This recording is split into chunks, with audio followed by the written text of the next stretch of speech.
Olá, meu nome é Lilian Rodrigues de Oliveira Rosa e eu estou aqui hoje para falar um pouquinho com vocês sobre equidade e igualdade na educação.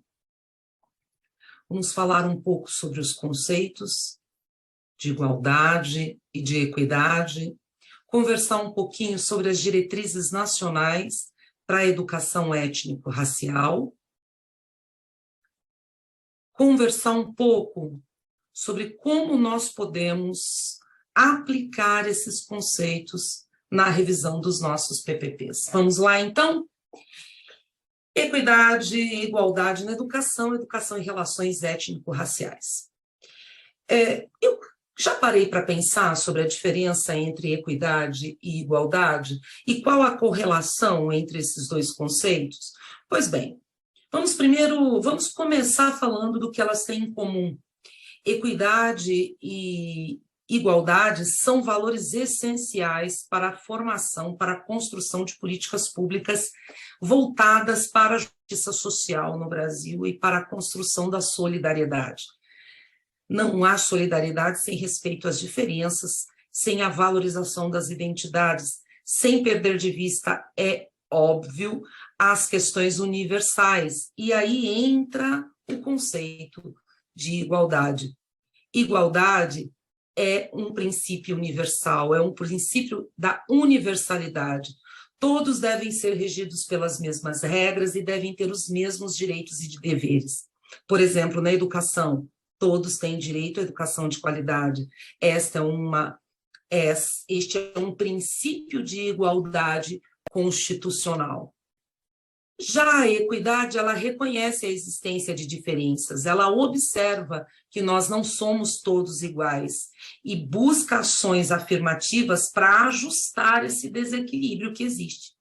Uma ação equitativa, então, ela procura dar a pessoas que têm menos, ela procura dar mais a pessoas que têm menos, ela procura dar às pessoas o que elas precisam para ter as mesmas condições e oportunidades para exercer o direito que está definido na Constituição. Então, vamos lá, a igualdade é um princípio de universalidade, de que todos têm direitos e deveres. A equidade, ela se constitui em ações e valores que visam garantir que todos tenham esses direitos e deveres. Vamos ver isso na prática, como que funciona, com alguns exemplos. Vamos começar pela educação. Vamos trabalhar um exemplo de igualdade na educação e de equidade. Lá na Constituição Federal, no artigo 205, começa assim: a educação, direito de todos e dever do Estado e da família, não é mesmo? Olha o princípio de universalidade da educação. A Lei de Diretrizes e Bases complementa a Carta Magna, acrescentando que o princípio de igualdade de condições para acesso e permanência na escola é a garantia do direito à aprendizagem. Como é que isso deve ser garantido? Com equidade. Quando se observa que existem algumas restrições para determinados grupos sociais, restrições das mais distintas naturezas, restrições físicas, de saúde, sociais e de condições históricas, elas precisam ser observadas e reconhecidas quando elas comprometem o direito de todos os estudantes a usufruir do quê? Usufruir do seu direito de acesso, aprendizagem, permanência e conclusão da sua jornada escolar na idade correta. Então, o primeiro passo da equidade é observar e reconhecer quais são essas restrições, começando lá dentro da escola, dentro da sala de aula, observando dentro da sala de aula quais são as restrições que impedem que o meu aluno tenha acesso à escola e que dentro da escola ele não consiga aprender na idade adequada ou permanecer e concluir a sua jornada. Isso posto, vamos dar um exemplo prático. Estes são os dados de desigualdade educacional de percentual de alunos, de estudantes com aprendizado adequado em 2019, nessa primeira coluna do Brasil, na segunda coluna de São Paulo e aqui na terceira coluna de um município X. São todos dados reais do SAEB de 2019. Observem aqui, que está aqui com o círculo laranja, que em matemática nos anos finais, aqui é anos finais, viu, gente? Está escrito anos iniciais, mas é anos finais. A população, os estudantes de baixo nível socioeconômico, NSE, nível socioeconômico, têm um percentual insuficiente de aprendizado adequado. O mesmo acontece com os negros, aqui usando a nomenclatura do IBGE, tá, gente? Os negros que também apresentam, olha aqui, vermelho, insuficiente o aprendizado em matemática, aprendizado adequado, leia-se, com as competências e habilidades adequadas, de acordo com a nova BNCC, no ano e na idade correta. Em São Paulo, e para voltar aqui em português, isso se replica, baixa renda e negros têm um percentual menor de aprendizado adequado em relação a alto nível socioeconômico e brancos. O mesmo se replica no estado de São Paulo, vejam os dados de São Paulo, e o mesmo se replica no município X, que veja que reflete um pouco os dados nacionais.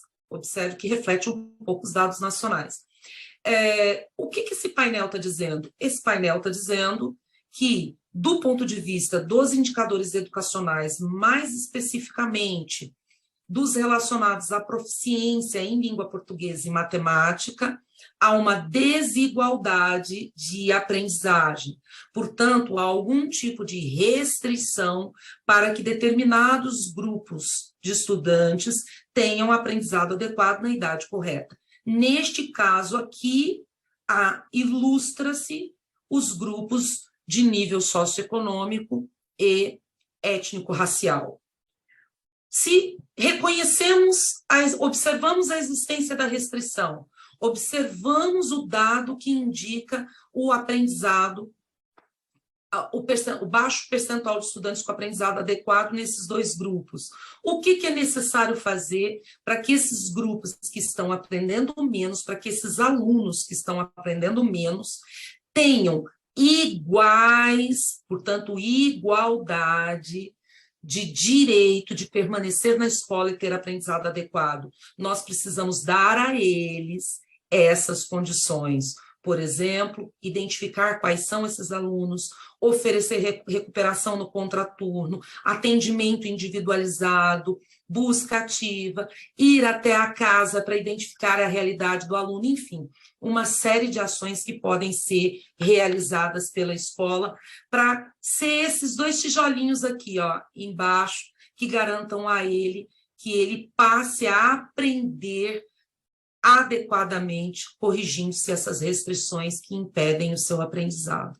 Aqui, então, um exemplo prático para vocês da equidade, da necessidade da ação equitativa para a correção das desigualdades educacionais. Em termos de política nacional, as diretrizes nacionais, curriculares nacionais para a educação étnico-racial, para o ensino de história e cultura afro-brasileira, africana e indígena, né? Tem uma correção na lei mais adiante, ela traz como objetivo geral justamente assegurar esse direito à igualdade de condições de vida, de cidadania, o igual direito às histórias e culturas que compõem a nação brasileira. Então, essa é uma das ações de política pública de equidade para garantir a equidade, para garantir a igualdade nas ações na escola. A que se dedicam essas diretrizes? Primeiro, a quem se destina? Diretores, assessores, coordenadores, secretários, né, dirigentes municipais de ensino, professores, todos diretamente ou indiretamente envolvidos na educação, funcionários, o porteiro da escola, os faxineiros da escola, os merendeiros da escola, os jardineiros, todos precisam discutir de maneira democrática as diretrizes de educação das relações étnico-raciais, para que compreendam as desigualdades existentes e como a escola pode atuar de maneira coletiva na correção, com ações afirmativas, com ações equitativas para a correção dessas desigualdades. Qual é o propósito? Orientar a abordagem das relações étnico-raciais, reconhecer e valorizar historicamente a diversidade da nação brasileira, garantir o igual direito à educação de qualidade, o direito ao estudo e à formação cidadã. O foco das diretrizes é a divulgação e a produção de conhecimentos e a formação das atitudes. É importante que todos leiam essas diretrizes, para aplicá-las, por exemplo, na hora de escolher o material para a escola. Será que o material da minha escola está de acordo com as diretrizes curriculares nacionais para a educação das relações étnico-raciais? Porque, no final, o foco é a formação de atitudes, para que nós tenhamos um ambiente de respeito à diversidade dentro da escola. O que nós precisamos é educar para conhecer a diversidade, eu preciso conhecer a diversidade, isso começa no meu município, e ensinar para conviver com as diferenças, porque as diferenças existem, precisam ser observadas e nós precisamos conviver com elas. Essas diretrizes, elas tratam-se de um documento que tem objetivos e alguns eixos fundamentais.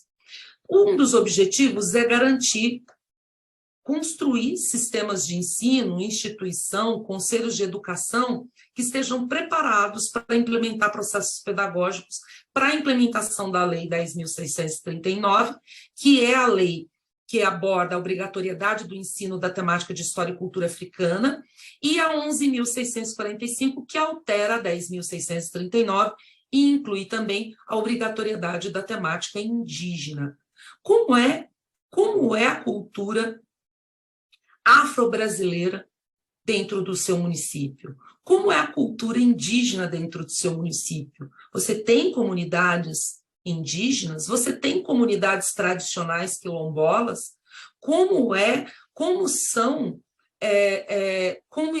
e como são os grupos afro-brasileiros? A história desses grupos está sendo respeitada e ensinada na escola adequadamente, de acordo com as diretrizes? São perguntas que precisam ser feitas. Promover o desenvolvimento de pesquisas e produção de material didático e paradidático. Além de escolher o material adequado, produzir dentro da escola conhecimento a partir da realidade do próprio município.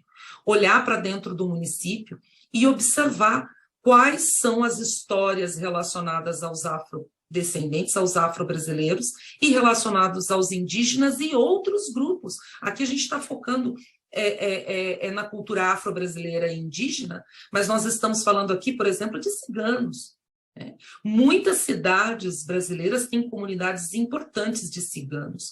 Como estamos falando também de uma diversidade cultural. Gente, o Brasil tem mais de 200 línguas diferentes. Não é dialeto, não. São línguas diferentes que já são catalogadas.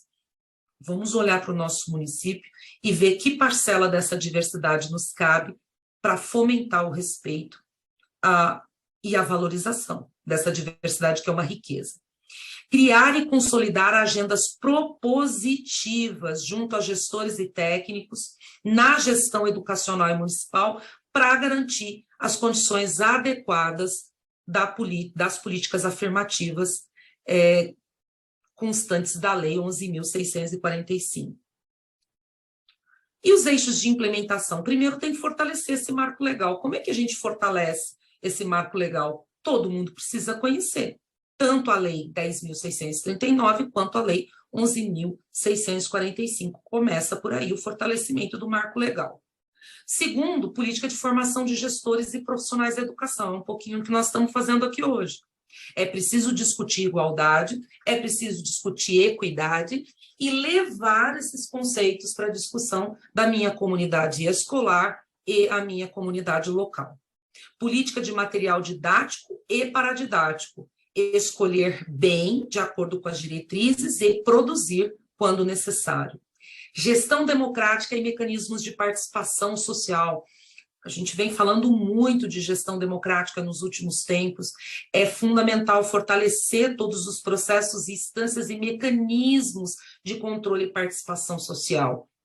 Discuta com seu grêmio escolar sobre equidade e sobre igualdade. Discuta com o conselho da escola, na reunião dos pais, nas assembleias de funcionários e professores. Não tenha medo de colocar o tema em pauta, porque quanto mais ele for discutido e aprofundada a compreensão, mais atitudes positivas em relação ao tema vão ser desenvolvidas dentro da escola.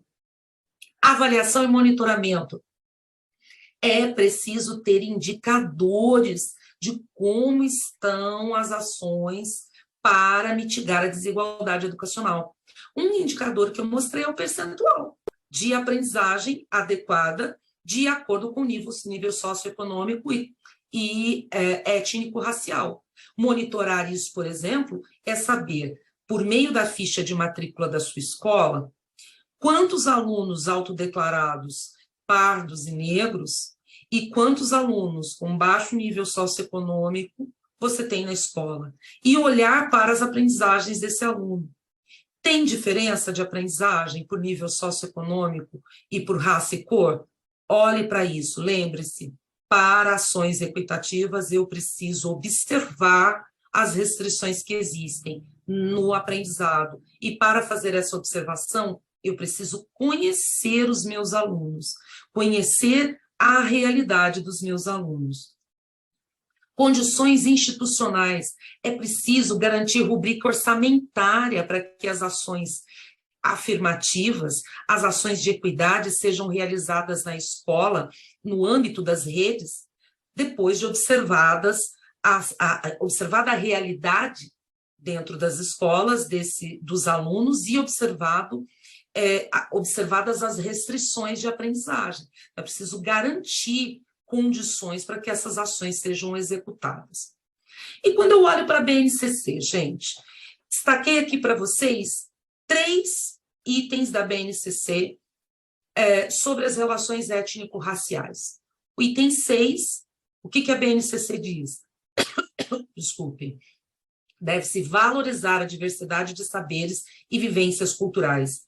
Eu preciso diagnosticar, reconhecer e levar para dentro do currículo os saberes, a diversidade de saberes e vivências culturais que existem na minha localidade. Eu preciso conhecer, apreciar e cuidar da saúde física e emocional, compreendendo-se na diversidade humana e reconhecendo suas emoções e as dos outros, com autocrítica e capacidade para lidar com elas. Exercitar a empatia, o diálogo e a resolução de conflitos e a cooperação, fazendo-se respeitar e promovendo o respeito ao outro e aos direitos humanos, com acolhimento e valorização da diversidade. Vamos falar um pouquinho de cada uma delas. No item 6, valorizar a diversidade de saberes. É preciso que as equipes, lá na construção do PPP, gente, no projeto político-pedagógico, e na definição de conteúdos e competências, eles se monitorem para compreender a diversidade de saberes que cada lugar abriga. Olha para a tua cidade, olha para o teu território, olha para o teu bairro e veja os saberes que esse território abriga.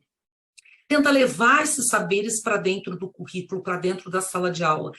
É extremamente importante conhecer outras culturas. É importantíssimo conhecer a cultura grega, a cultura romana, a cultura egípcia. É importante falar do mundo todo, mas é contraproducente diminuir os valores e os símbolos que são próprios da nossa localidade, do nosso bairro, do nosso estado e do nosso país.